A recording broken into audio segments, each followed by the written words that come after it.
Park, and that's on the bay side of the city, and we'll provide detailed information on where that's at.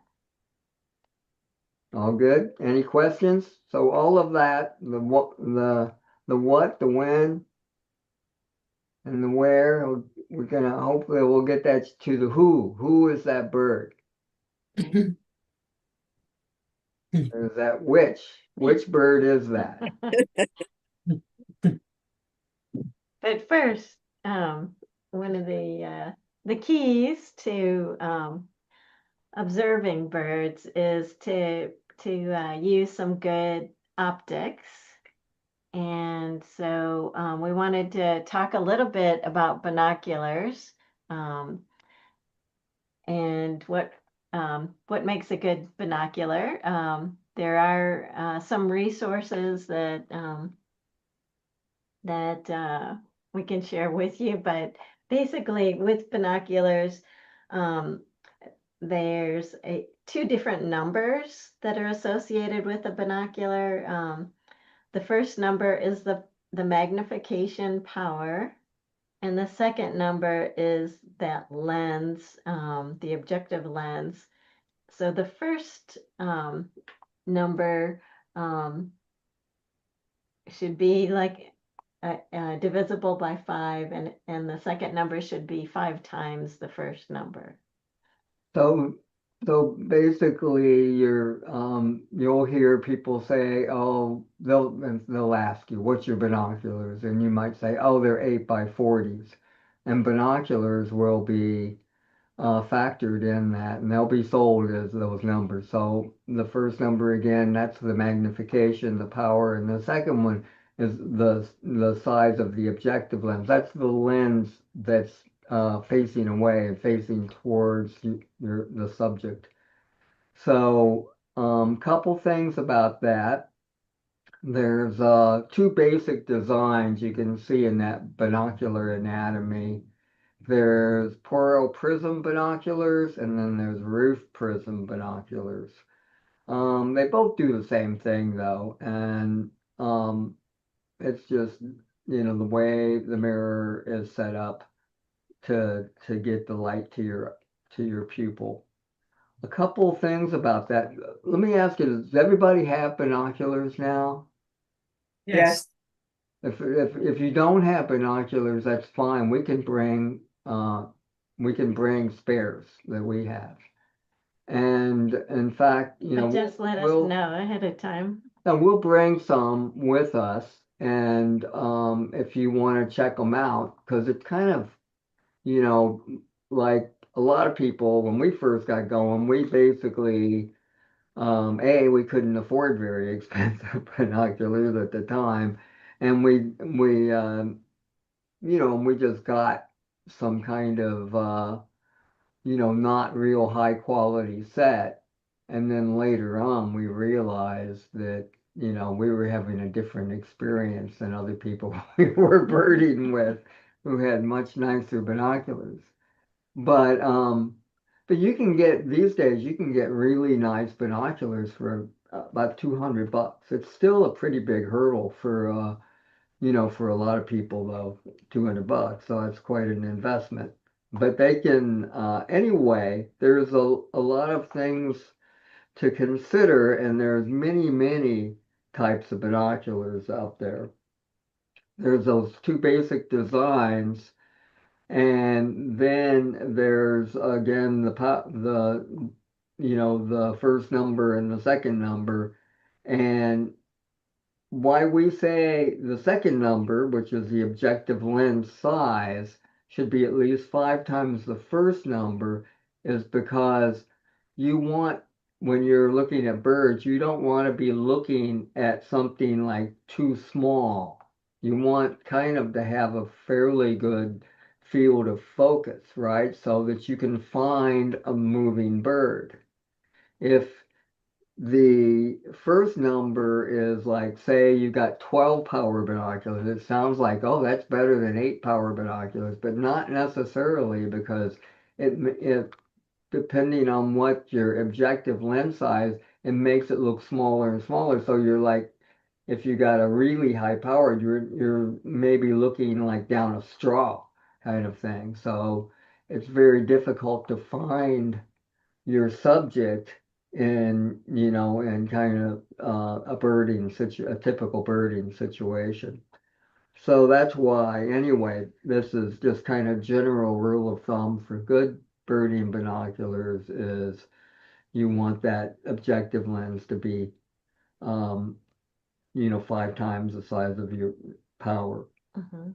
And then some other things that you're going to want to think about is what feels comfortable for you in terms of weight. A lot of people have a harness or a strap, and if the binoculars are very heavy and you're wearing them all day, that can put some pressure on your neck, which doesn't feel good. Um, and also, you want to consider how comfortable it is on your eyes. And there are some coatings that can be applied to the lenses, or you buy the binoculars with this coating, and that allows in light. And so also another coating might protect against water damage. We live in a pretty damp place. We get a lot of fog. Um, so that's something to consider. Um, some people like to also look at things really close up, like, when you're not looking at a bird, you might want to look at a butterfly. So that would be a close focus. Or it could be, it might be something like right at your feet. Right. So different binocular styles have that capability. Not all of them do. Um, and then some binoculars have a bit of distortion around the edges. So that's something to consider. And the resolution or the clarity that you're seeing through the binoculars. So, Right. And so usually oftentimes for these really high-end binoculars that can like cost lots. great amounts, like thousands of dollars, some of them. Mhm. They have really high quality coatings on the glass that hold a brighter image. You're going to be able to see more. And of course, there's less distortion, and the resolution is like super high quality. And so that's kind of what you're paying for if you get into these Swarovski or Zeiss or, some of these really high-end ones. But you can there again. There's a lot of companies that sell perfectly good and very usable binoculars for about 250 bucks these days, which didn't used to be the case. But when we go out, we'll do a really quick run through on using the binoculars. Right. Well, One yeah. thing that we always do is keep our finger on the on the adjustment in the center, because birds are moving, and things that you're trying to look at constantly change, so you want it as clear as possible. Anyway, Yeah. we'll go over that in the field. We'll show you some of the tricks we use have learned to get on birds really quickly because as you probably know, birds move around often and they're not always very easy to get on. So another thing, we will bring a spotting scope. Um, spotting scopes can kind of change the game, but most of the really good ones are quite expensive. And so,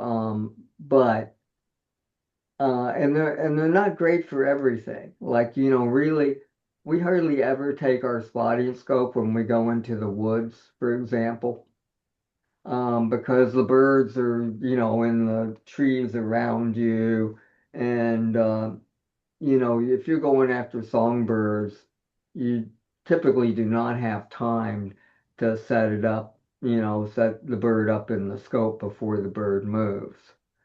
However, when you go out on the water locations for shorebirds and ducks and or perched raptors, then that can be a time when we call it our delier because here we are way out in the prairie or something, and there's some bird that's like 3 miles away and we're seeing it and it's like this big, and it's like, I think it's this, but then, we pull out the scope and then we discuss can often figure out what it is Mhm. by having that extra boost. Most of them are like 20 or 30 power, and the quality is typically much greater, and they have a lot of them have very large objective lenses, which is letting a lot of light into your eye. And then some people use digital photography to uh, capture the bird, get a digital image, and then go back and study the images and kind of take more notice of the features of the bird that you might not notice when you're out observing the bird. So that's another way to appreciate and learn more about birds. And admittedly, probably that's how Noreen and I got really more enamored with birds is through photography a long time ago, uh, back in the 80s. And anyway, one thing I wanted, you'll see those two, that person using the spotting scope. That's Brian Stokes. He's kind of a famous birder dude, but and his wife Lillian took that photo. And that you'll notice that technique that he's using, he's got his finger on the focus. And as you get a higher magnifications, your focal field, what's in focus out in the field becomes narrower and narrower. So it's super helpful to be able to just adjust the focus as you're scanning or looking at something. But then there's that funny picture of this guy with like basically two spotting scopes, using them as binoculars. But there is no way that guy can hold that very steady for very long. You kind of really need a tripod to be able to get that kind of magnification. And another tool that is helpful is a field guide, and this field guides basically have descriptions of the parts of a bird. They also include the names of the bird, both the common name and the scientific name, which is in Latin. It includes a range map like that at the bottom right, and that will show you where the bird lives year round, where it's at during the breeding season, and where it's at during the non-breeding season. This can be super helpful because, if you see a bird that's like, out of range, then, or it's not in the range map, then you're either maybe looking at a rarity or maybe you've misid'd it, so it's kind of very helpful to know what is supposed to be where you're at, when you're there. And field guides also provide information about differences in different ages of the birds, their sex differences, different plumage or feathers, how they look in the different sexes if they do, and also regional variations. Sometimes the same species of bird can look different from one part of the country to another part of the country. So in the photo example here, those are ringneck ducks. That's a female ringneck duck on the left and a male on the right. And you can see how, some people, if you didn't know that, you might think it's two different species because they look so dramatically different. But actually, they're quite happy to hang out with one another. So about the bird topography, uh, what this description is what to look for in a field guide. Not all field guides will have all of these things, but a good field guide will, and it'll have in at the front some descriptions of the range of the book. Is it just California? Is it Western?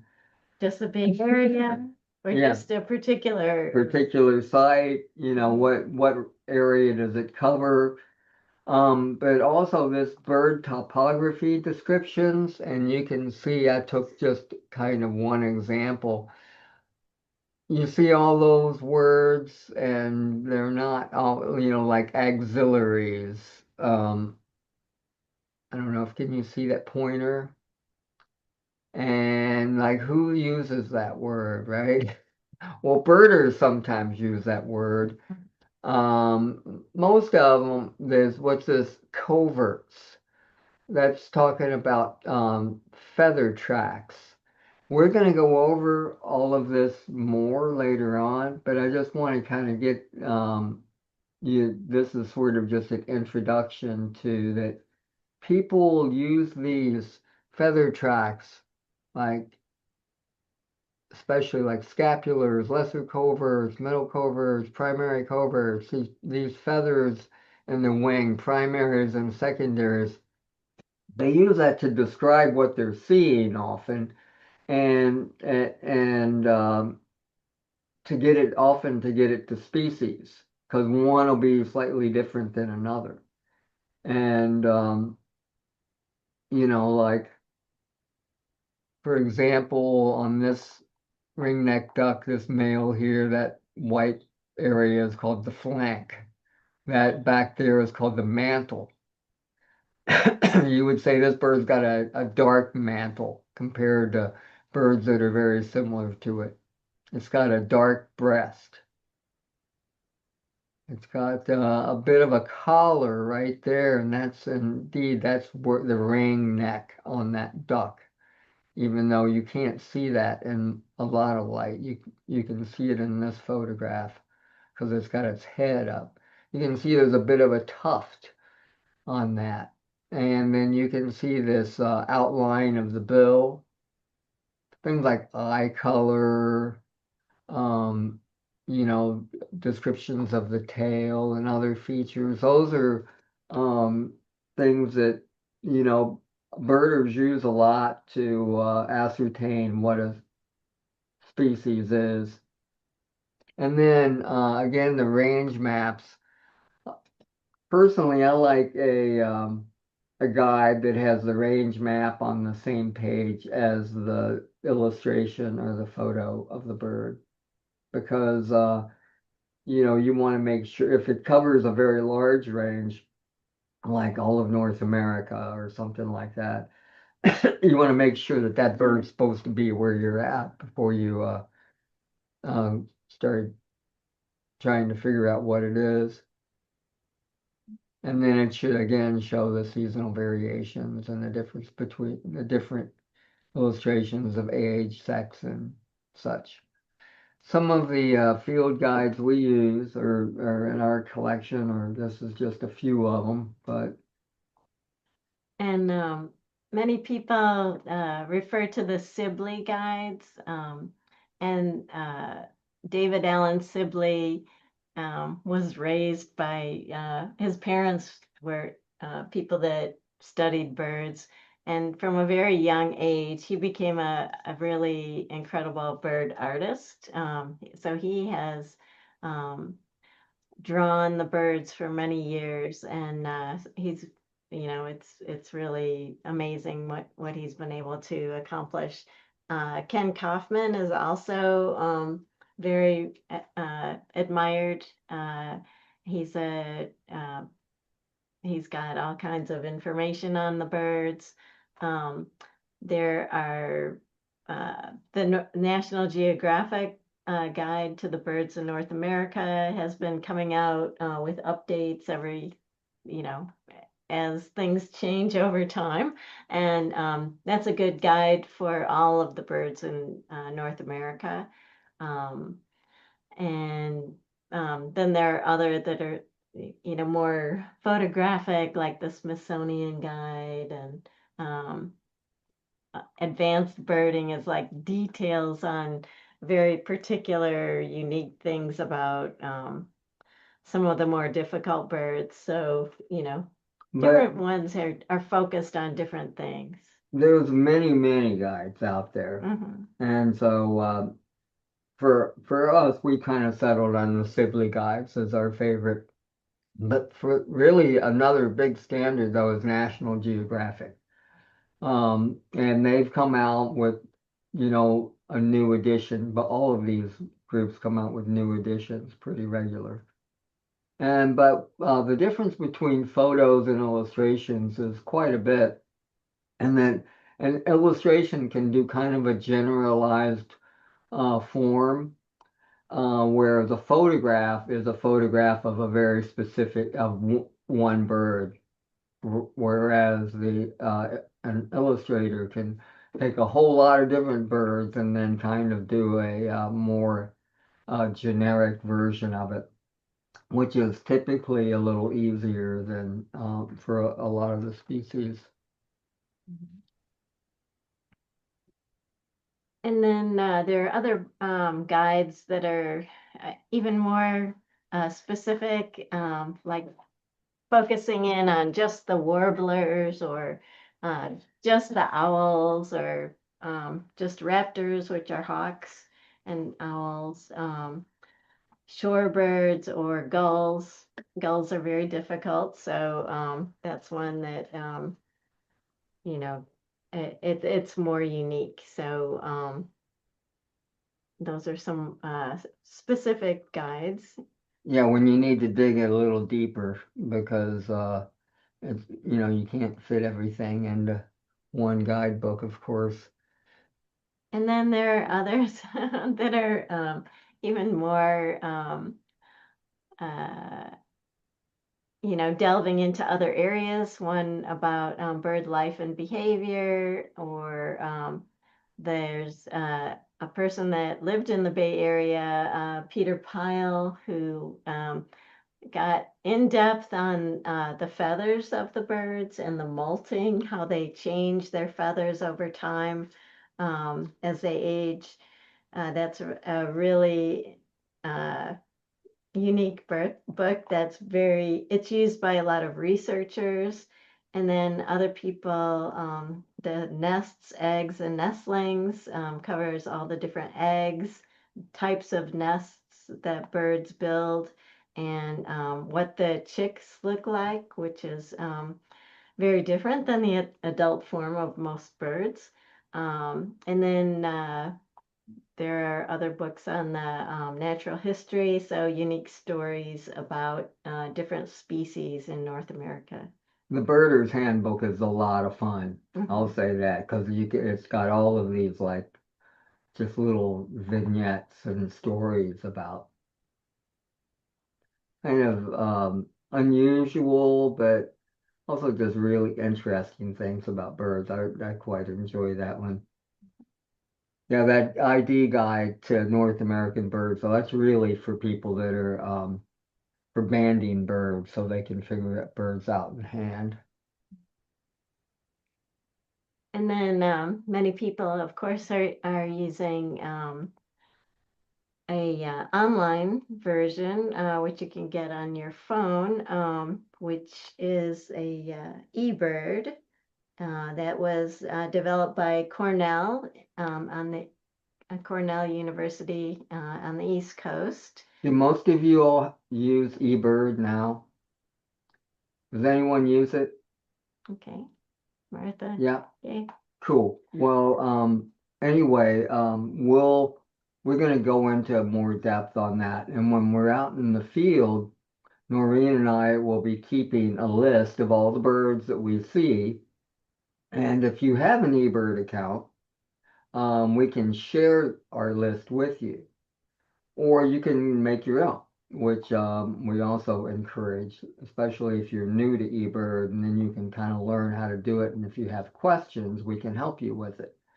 We eBird every day, so it's for us, it's just kind of become an extension.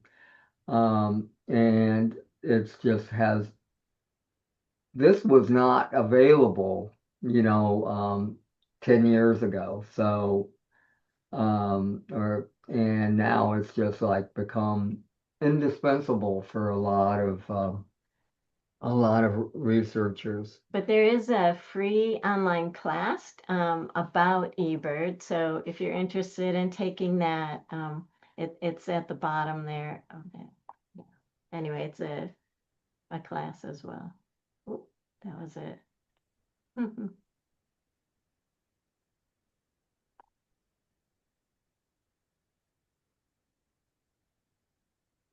Doing. Going back. Sorry, did I mess that up? There we go. There we go. All good. Anyway, yeah, so and the cool thing about eBird, it's free and you can just load it onto your phone. And then there's It's an app. another, I'm sorry? It is an app. That's an app. It is.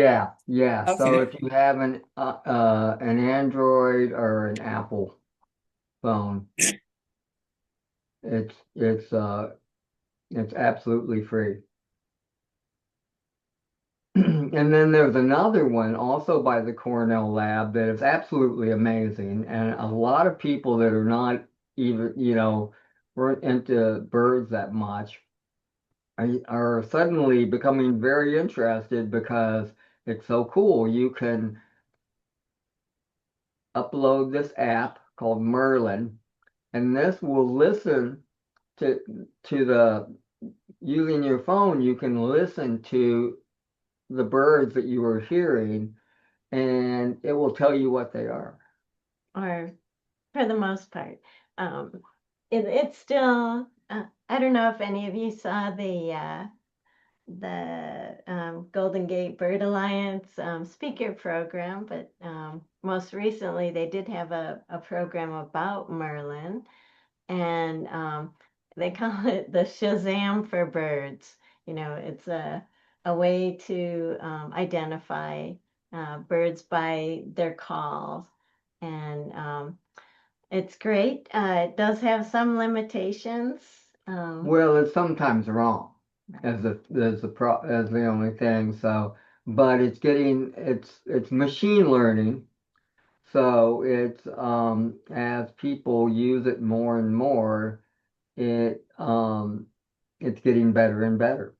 And it's really quite amazing here locally. And it sometimes hears birds that we do not hear because it's able to just like, it's looking at all of these, it's listening to all these waves coming in, and it's able to, Filter. yeah, discern what, some of the sounds are, even when we're in very noisy environments. It's quite an amazing tool, I think. And we will also be demonstrating this in the field. But another one's free, it's fun, it's interesting. Your kids will like, the kids love it. Younger people are like pretty jazzed when they see it work. I know that. And So eBird, because people have been using eBird, they've got millions and millions of users, then the research data that's coming out of it is just quite stunning. And here, for example, this is showing eBird reports of American pipit over the course of a year.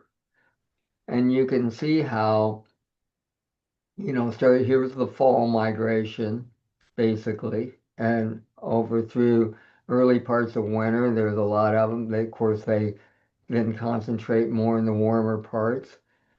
And then they all go up to Canada, almost all of them. And then they come back from Canada. Anyway, it's pretty cool. And this is just one example of the type of data that they're getting, and they're able to create these visuals on bird movement in the US and really all over the world. So it's a pretty dang good tool, and we really encourage people to use it. We will again be talking about this a little bit more later on and in the how-to bird part of it, because it's such a helpful tool that I wish it was available when we had started. But and then a lot of you may know about iNaturalist. iNaturalist is another tool. It's kind of like it's a bigger picture. It's not just birds, it's all life forms, basically. And it was created by two PhD students in Berkeley, at UC Berkeley.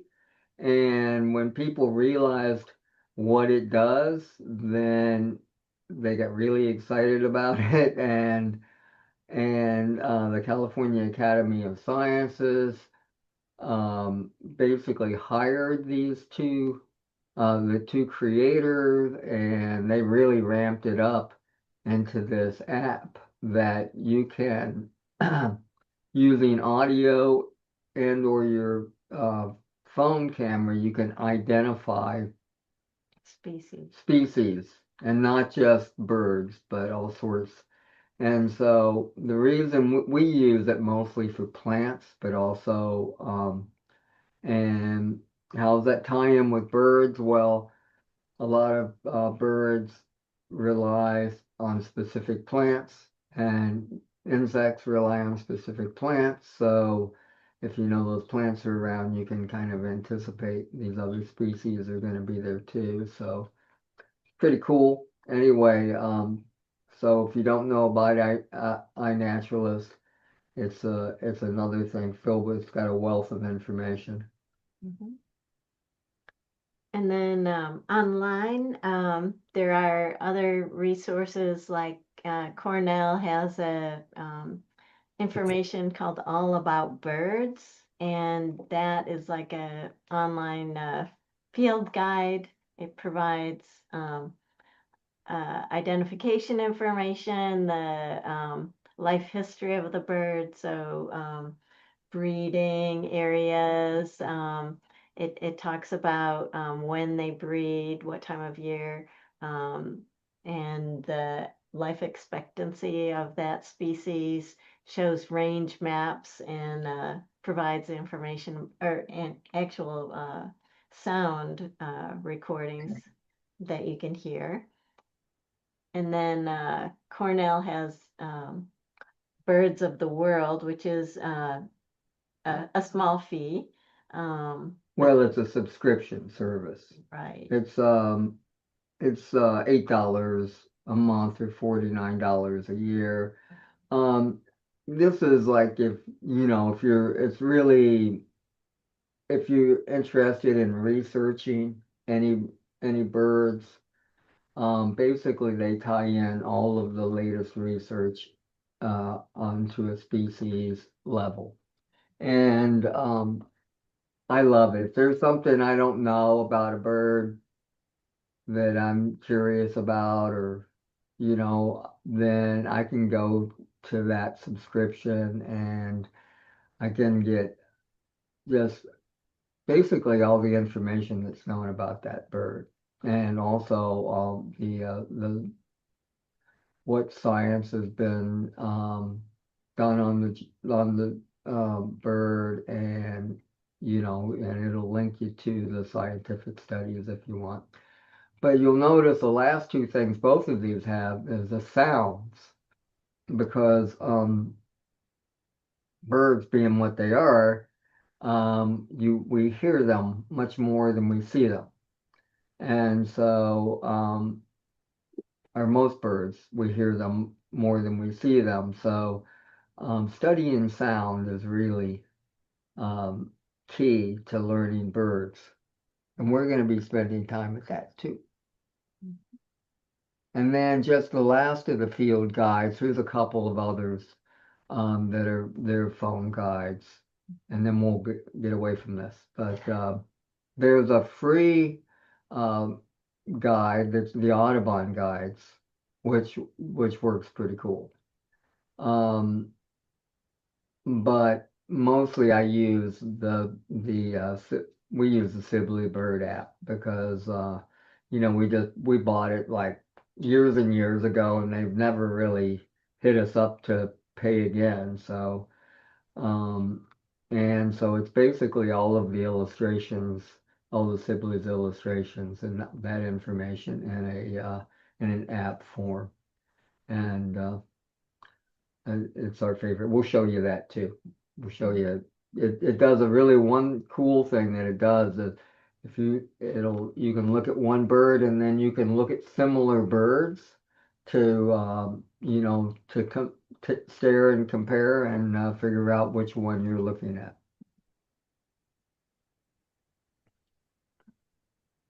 So now we want to talk about what is a bird. So,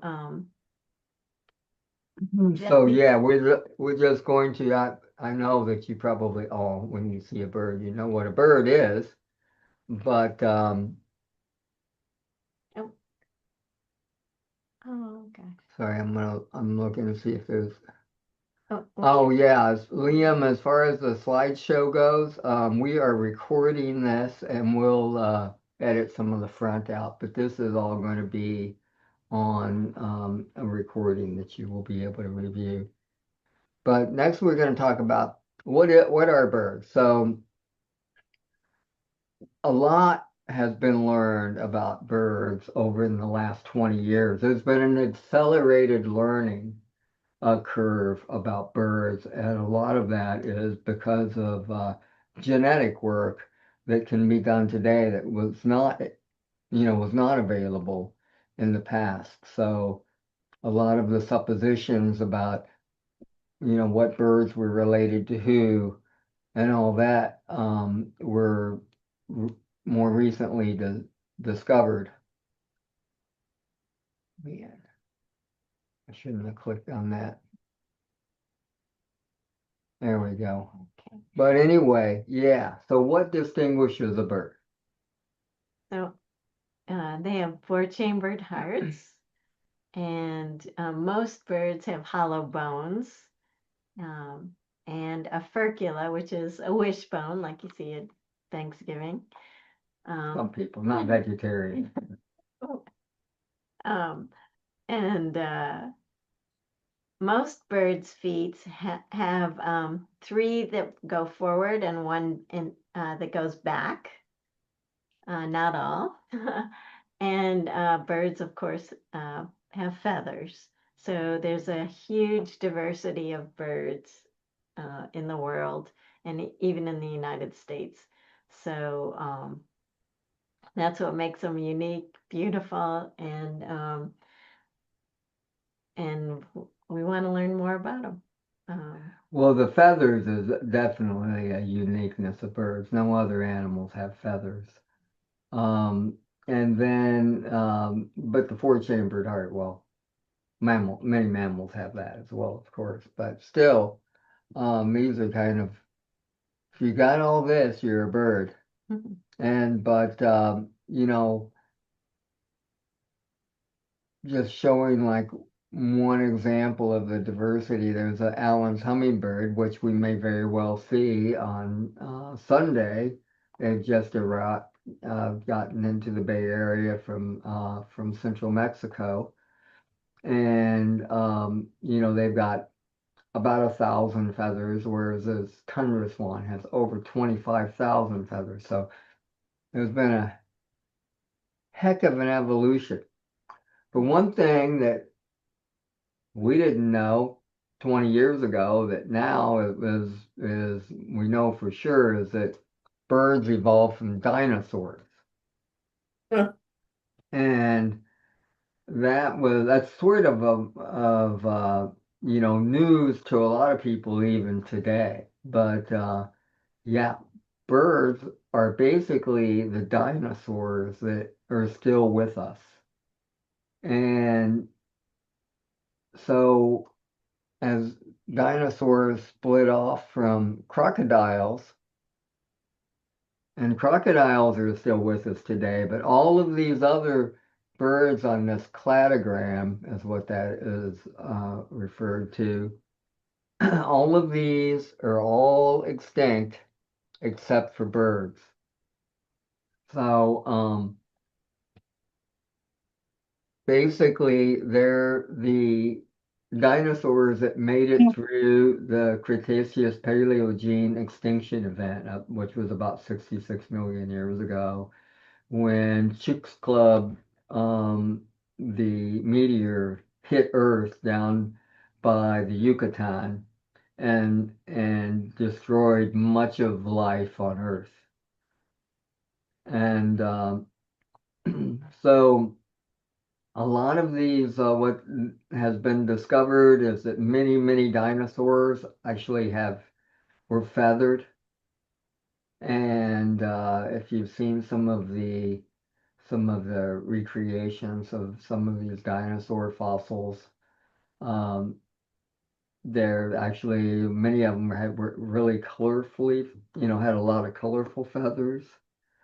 But anyway, so basically birds are dinosaurs, which is really cool to think about. How do we know this from a paleontological perspective? You can kind of see how it was ascertained by their skeletal structures in this diagram, and how hollow bones evolved back about 200 million years ago. Hollow cylindrical feathers about 190 million years ago. Tufted feathers about 180 million years ago. Feathers with barbules and hooks, like most all the feathers today on birds, evolved about 180 million years ago. And then there's some, birds' wings are very much like our hand if you look at the bones on that. And so, um, these long arms, ulna longer than the femur, that was evolved about 160 million years ago. And then the toothless beak and fused wings, that's when our very first birds were, evolved, and that was still when, they were still dinosaurs at that time, of course. So that was about 140, 150 million years ago. So here's kind of a um, little rough breakout of what happens subsequent to those birds evolving 150 million years ago. They split into two very distinct groups, the Paleognath and the Neognath.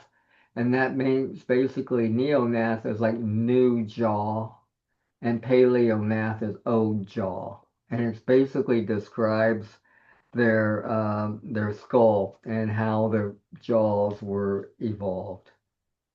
And then the paleognathes, most of which that are still around today, include the ostriches, the tinamous, kiwis, rheas, emus, um, Right. and then all of the new jawbirds ended up splitting into Guyana, Guyoncerai, and which is galliforms and ducks. Galliforms are quail and turkeys and stuff like that, and ducks, and then all the other birds are in this split into this group, evolved into this group Neo-Aves. And so from the first bird 140 million years ago to today, here's basically using DNA and sampling most of the families or all the families, which are 251 families of birds extant today. They've it's been they were able to come up with this graph, this beautiful graph here, which so you can kind of see like the ostriches, they have not, they've been evolving all that pretty much that straight line. And then there's the ducks, there's the quail, flamingos. And so as you go around this diagram, you can see that the evolution is of these species here is much more close to today, which is the outer circle. So it's kind of a beautiful way to diagram it and a little bit of, hopefully kind of understand how all of this diversity of over 11,000 species that are known today. And curiously, when we first started studying, there was only, I remember the number was 9,995. So now it's not like that many birds, another thousand, over 1,000 species have evolved during that time. We're not that old. But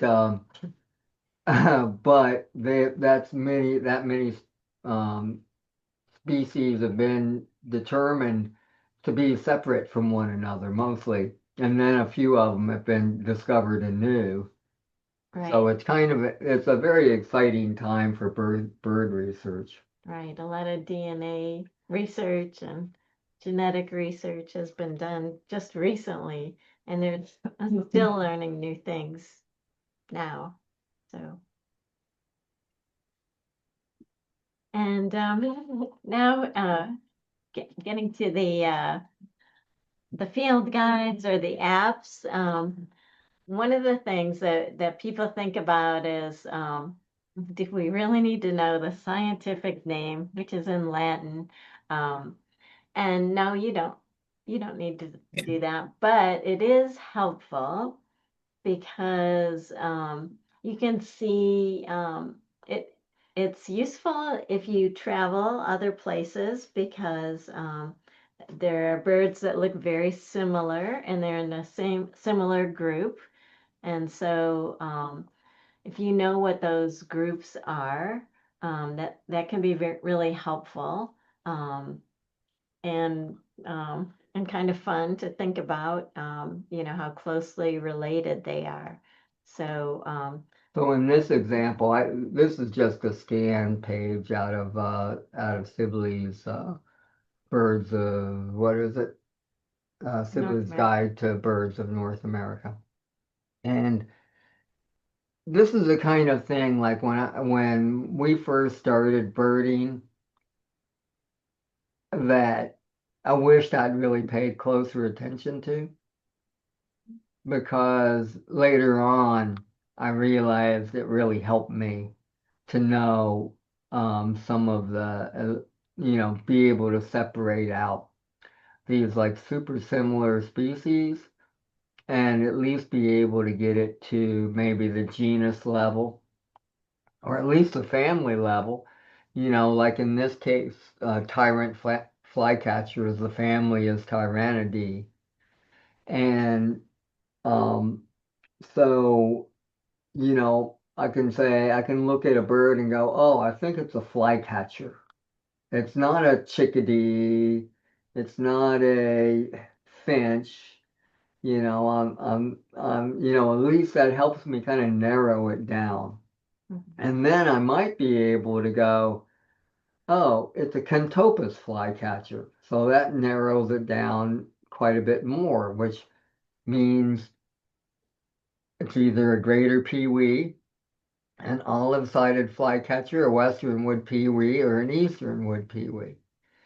And because all of those, as you can kind of look at, they all look pretty similar. Um, and like the greater peewee looks bigger than the others. Um, there's also some aberration here because there's the curve of the page, so makes those birds on the right look smaller than the actual illustration. But anyway, you can kind of see how they all look pretty similar. And if you look at all the Empidonax flycatchers, they all look really similar. The Myarchus, those all look pretty similar to one another. And so sometimes it's just helpful. It's like, oh, it's a Myarchus flycatcher. So it's one of them. It's brown crested, great crested, ash throated, dusky capped, or Lasagras, one of them. Lasagras is rare. Probably going to rule that one out. And then depending on where I'm at and what time of year it is, I can kind of, make some other maybe educated guesses and hopefully get it to the species level. So, anyway, I know that we resisted like trying to learn some of these sort of difficult Latin names. But later on, I sort of wish I'd spent a little more time at it because it really helped me get better when I at identifying species once I did put a little bit of time into it. And so, it really just kind of helps you sort things out. And here's an example of two birds that have the same, they're what we call cogeners there, they have the same first name, Buteo. And one of them, the Buteo jamaicensis, is jamaicensis, yeah. Mhm. The Jamaican hawk is basically what that translates to, is the red-tailed hawk, which is a super common bird around here. In fact, that photo was taken in Golden Gate Park. And this other one, Buteo swainsoni, is Swainson's hawk. Very similar. They're both very close to the same. They're closely related because they got the same generic name, Buteo. And so, anyway, sometimes, they have, because Buteos often all have very similar profiles, you can get it down to at least that and eliminate everything else. So it's helpful to know. So when you're trying to y- consider that, I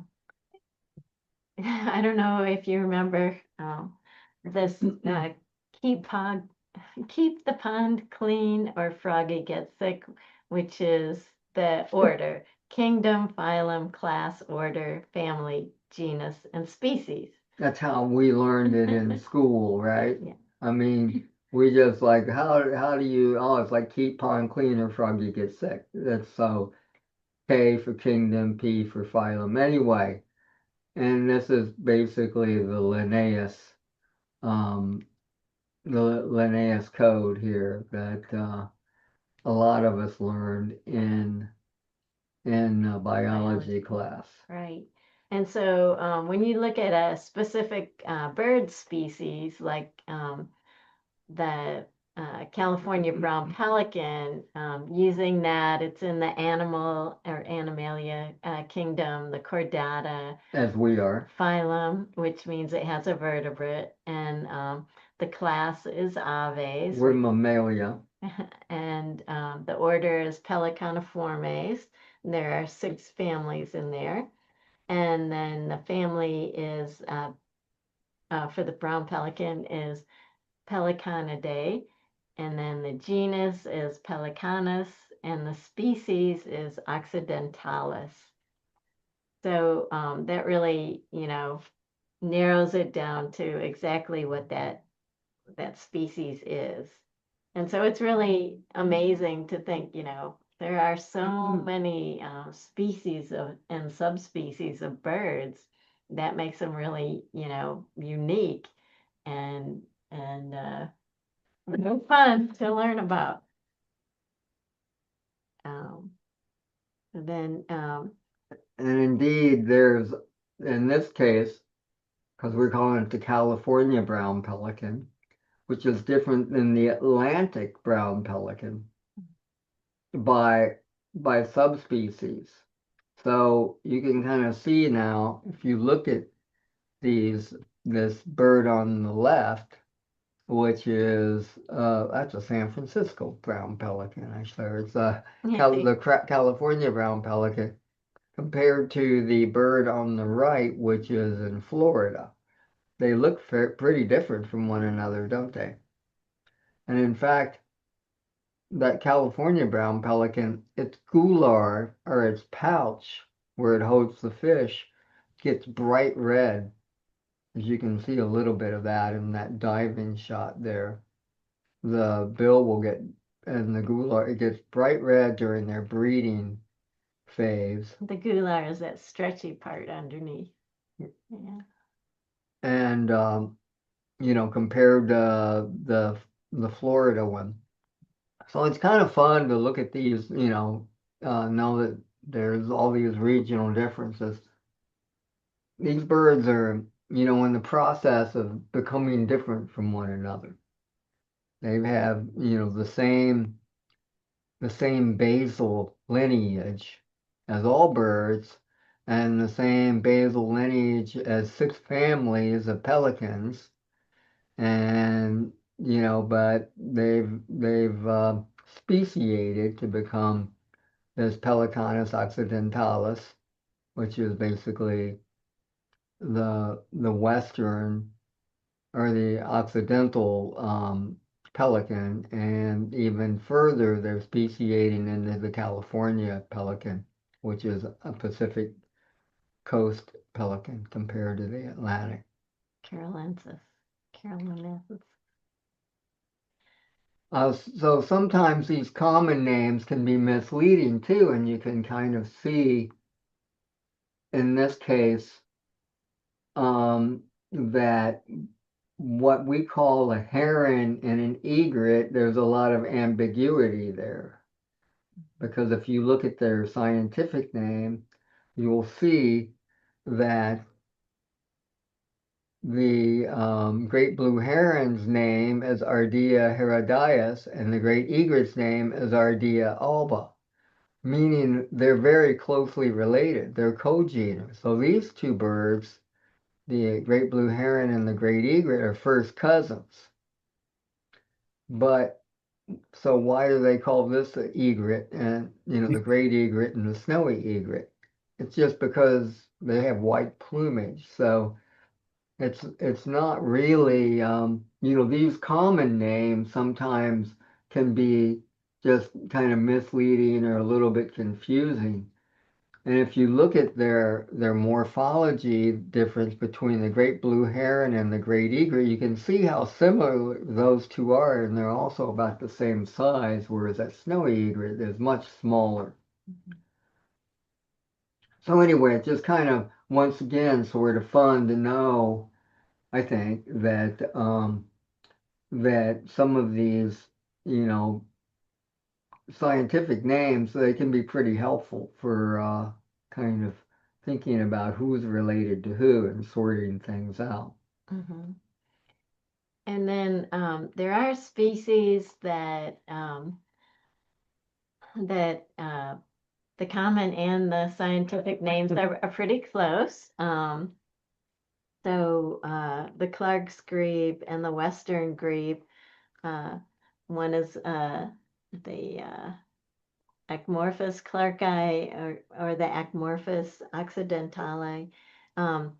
And sometimes it's even, it can be difficult to see or determine which species it is. So it's okay to just say it's an Acmorphus grebe. But if you said it's a grebe, well, that leaves a lot more birds to choose from. And did we have to practice saying Ecmorphorus? Yeah, we did. And it's not like something that just kind of rolls off of your tongue, is it? No. So, but you can see how similar these two are. And in fact, we're seeing splits. Well, these have been, you know, um, scientists have decided that these two birds are far enough different from one another that they're each their independent species.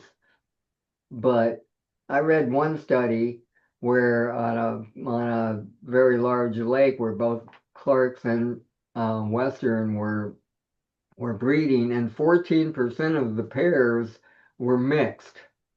So it's not really a very clean split, and that's just the way it is, But one thing in this case, how do we now we're going to be using common names, by the way, throughout here. We will rarely like bring out these scientific names. It's really just, you know, it's for one thing, we probably won't be able to remember them all that well, but also they're not that helpful when you're out in the field unless can't identify something.